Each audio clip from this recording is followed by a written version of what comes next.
I'm Johanna Putnam. I'm the writer, director, actor, and producer on Shudderbugs, which is my debut narrative feature. We made this with just a 3-person cast, crew, team, all of it, and that's Brendan Brooks and Jamie Unruh are my partners in crime on this. So many questions. Hard to know where to start. So from what I understand, what I've read, this is a film born of COVID. Yes. Correct, from the COVID era. Could you describe a little bit about the influences right down to where you were when you realized this craziness could be a film? Sure. So Brendan and I had escaped New York City right at the beginning of the pandemic just to get upstate to my parents' house, which is in just the most glorious rural landscape in upstate New York. We had a lot of trouble even getting up there. Like, his Jeep broke down. And you couldn't call a cab. You couldn't get into a tow truck. Like, right away, there was just all these bizarre things about the pandemic that were turning our most basic routines and ideas about how to get through days. And we got up there, and we realized that the couple weeks that we'd planned for was going to be a couple months, and started to just develop some unhealthy habits and lose our minds a little bit, and just woke up one day and decided that we needed to find something valuable to do with all this time. Yeah. We've been in the industry in different capacities for years, but we never collaborated.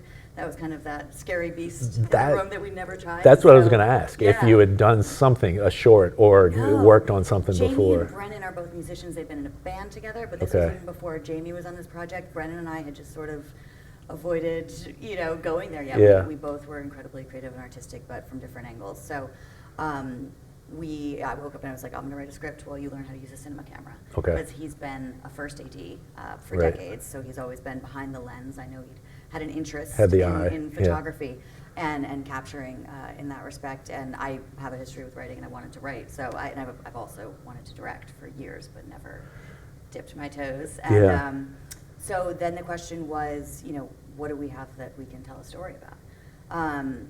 We didn't have endless options because we couldn't get a crew. Right. We couldn't get a cast. We didn't have unlimited resources. So it was kind of, okay, well, what we do have is a beautiful crumbling landscape in the middle of nowhere. We have isolation, and we have this very unbalanced moment in time that maybe we can have a voice in telling a story around. Right. So it became a story about a woman who returns home after her mom passes, and there's some mysteries surrounding her death, and isolated in this place of all of her memories and lost in all of this grief, she sort of unravels and goes down some rabbit holes that may or may not be accurate. Reality. What struck me, again, from watching the trailer and reading about it, was so familiar from those early days of COVID, of taking a very familiar place and turning it on its head, right? Yeah. So it's the home for this character that everything should be familiar, and instead she doesn't recognize anything because of grief and dislocation and isolation. I'm assuming you had some of that yourself when you went out there? Well, there was a few things going on. Like, I've always loved psychological character studies. So for one thing, if we were going to try to make our first film, we wanted to make a film that we loved. And, the kind of film we love. And so I really wanted to go to that dark place. But I'm home with my parents, who are alive and well, but terrified for their well-being at all times. My mom's hugging the mailman every day. I'm like, running outside, like, terribly, like, what are you doing? Like, it was a constant fear of mine. I was having those conversations with them, and I was home for the first time for a significant period of time, and getting to know them as an adult in a way that I'd never had before. So I'm seeing my childhood in a different light. I'm seeing my parents in a different light. We all understand the fear of what that loss is going to be down the road, and so it just felt like a really prescient and accessible thing to be talking about. In a style of film that is something that we wanted to try to have a hand in and try to have a voice in. One of our good friends had lost her mom right before that, and I remember her telling me that it felt like she was trapped in a psychological horror film for about a month at least afterwards, and that stuck with me a lot. So it was like, what are the different genres and the different ways that we can create a visceral experience around this woman's unraveling, because we don't have a lot of the traditional means of storytelling available to us, but we have beautiful landscape, beautiful production design just built into my home, and all of my very confused emotions at the time to kind of drive from. It's interesting to think about, big productions during quote unquote normal times that have the cast and have the crew and have the money and have they can't find that location, right? So you had the one piece of the puzzle that might prevent someone else who had all the resources from getting to it. Well, and for free, because nobody was around. Right. We're going to film there, and 3-person crew. There are no permits. Yeah, exactly.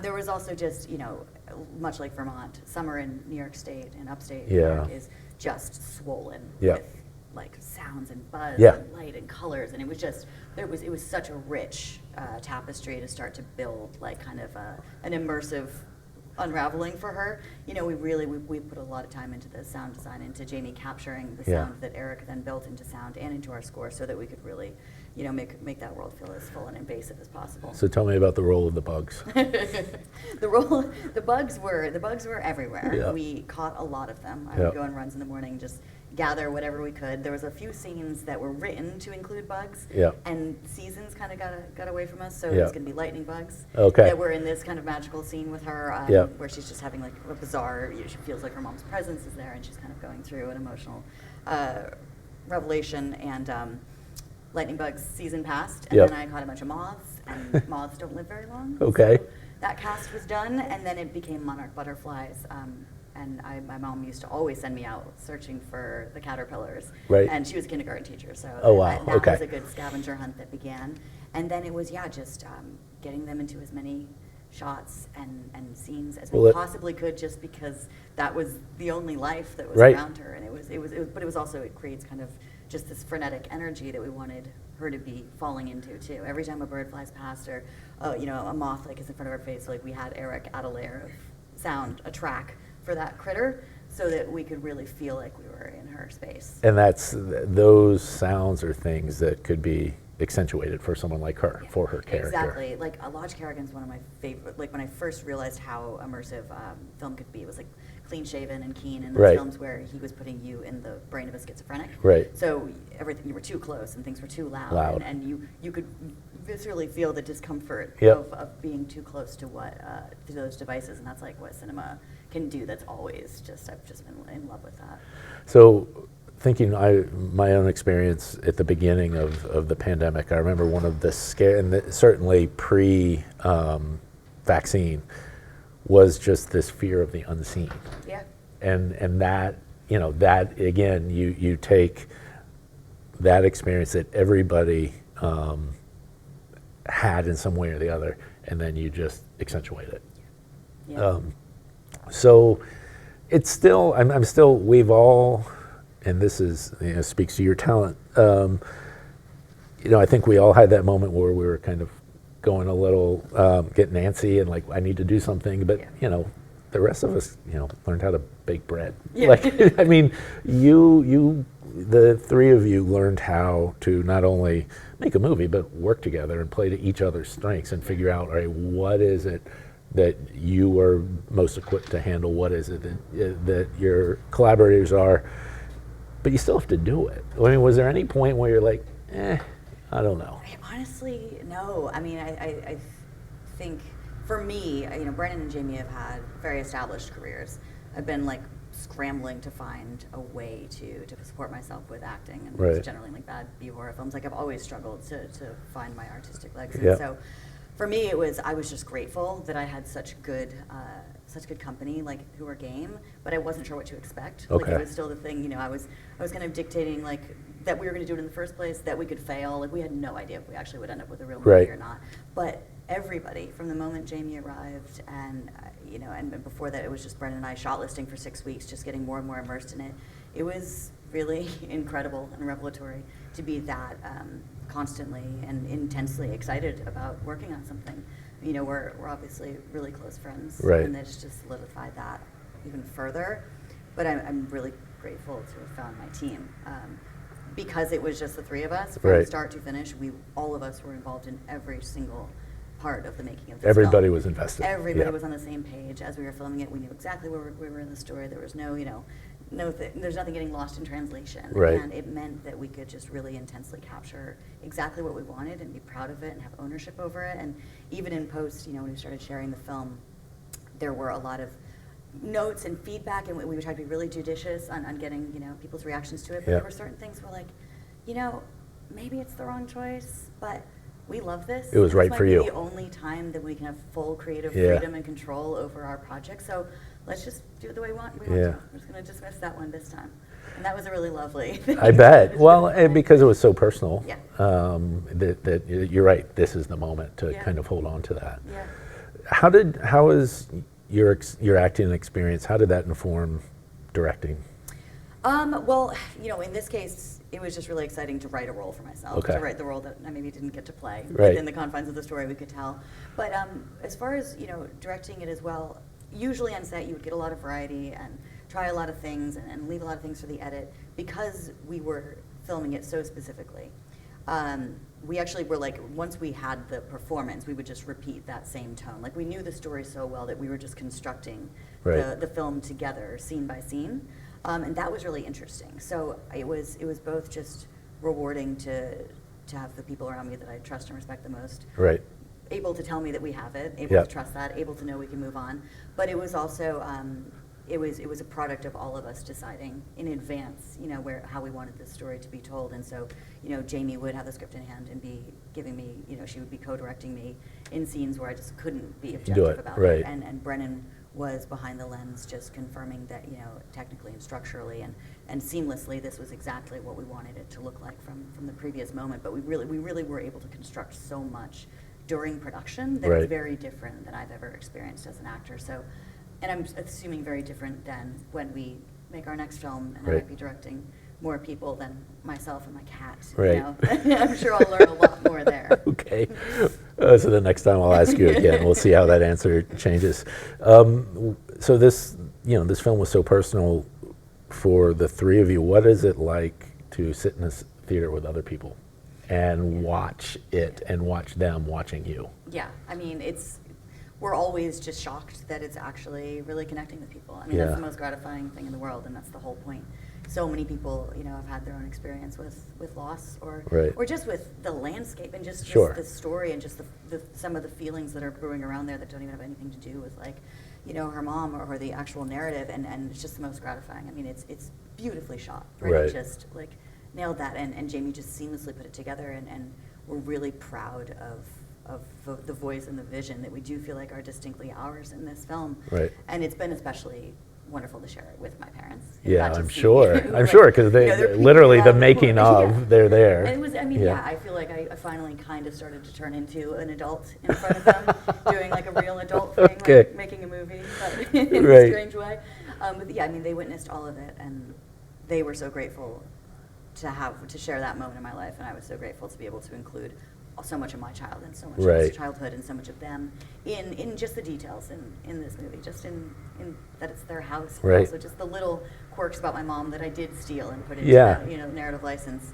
So sharing it with them has been incredible. They're here this weekend, and my little sister is coming with her family, and Middlebury is a very dear place to them as well because she went to school here. My late aunt went to school here, so it's so personal because it literally is about my family in so many respects, and I got to make it with the people I'm closest to, who are essentially family now. It's never going to get like that again. No. So, but you did reference a next project, and I've been telling everybody, please live in the now and enjoy what you have done, and all. But I'm also curious about, especially for those who have succeeded with their first or second film.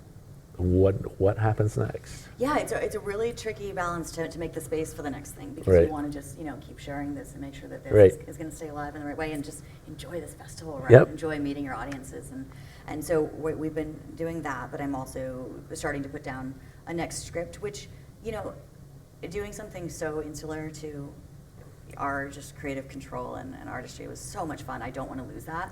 So I want to just step up to something where we have a little help on set, somebody to pull Brennan's focus, and maybe a few more actors to have some dialogue in there, so it doesn't all have to be over the phone. So making something small and personal again. Good. Maybe something a little less heavy that has more humor in it. But keeping it just the three of us at the nucleus for now, and building out our team as we start to realize what we're making. But I like the idea of having Brennan and Jamie also involved earlier in the process. Really building a script with them, so that, because we saw how much influence we all had once we were in production, once we were able to put our heads together about everything. I want that to start early. Yeah. So that you know, we can all have equal ownership over the story itself, and what kind of thing we want to put in a movie, what kind of story we might want to tell, what kind of character we've always wanted to see, like just really brew up something that's, oh my that's gosh. a collaboration. It sounds amazing. Already, you know, anticipation based on what I've already seen for what could come next. So the last thing I want to ask about is the festival experience, what it's like to be taking your film around, being immersed, both, you know, in an environment with people who just want to enjoy movies and other filmmakers. What is that like, especially for a first time director? I mean, that's like actually the thing. Like when I was pursuing acting on a really small scale, I always imagined going to film festivals, being able to talk about it on stage, and so that was like the glorious thing. I was never like being on a stage for any other reason, but then to talk about a film that you really loved, and so it has been. For the last 6 months, we've been doing that really intensely, and I am exhausted. I was going to say, it must be exhausting. I'm so grateful. Right. And I have honestly just had the best year of my life because of it. It's been remarkable. All the three of us have been to almost every single festival we've gotten into. The only ones we've missed are if they crossed with something else, we've missed parts of it. We've gotten to go all over the country. Again, it's been shocking and rewarding to just feel that people can connect to it, that it can resonate on any small level for any reason. And the filmmakers that we're meeting. That is something I don't think we understood, just how exciting it is to just see other people's work for the first time as well, see people's debuts. Like that is so inspiring. And share sit that. there with the same people who are doing it for the first time or the 10th time and still able to share it for the first time and put it out there. We're learning so much. We're asking so many questions. We're starting to stalk so many people.